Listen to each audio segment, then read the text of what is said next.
வார்த்தை வாழ்க்கை பாதை தேவன் சொன்னது வாழ்வு வழியே கேட்டால் வாழ்வு புதிதாய் மலரும் அன்பில் நடந்தால் உலகம் மாறும்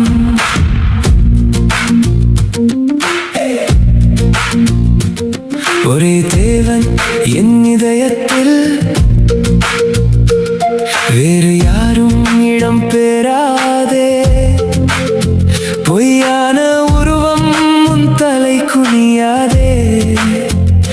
உண்மை தேவன் உன்னை உயர்த்துவாரே அவர் நாமம் வீணாக சொல்லாதே அதில் ஜீவன் நிறைந்திருக்கே அந்த நாமம் சொல்லும் ஒவ்வொரு நேரமும் உன் வாழ்வு ஒளியாக மாறுமே வார்த்தை வாழ்க்கை பாதை தேவன் சொன்னது வாழ்வு வழியே கேட்டால் வாழ்வு புதிதாய் மலரும் அன்பில் நடந்தால் உலகம்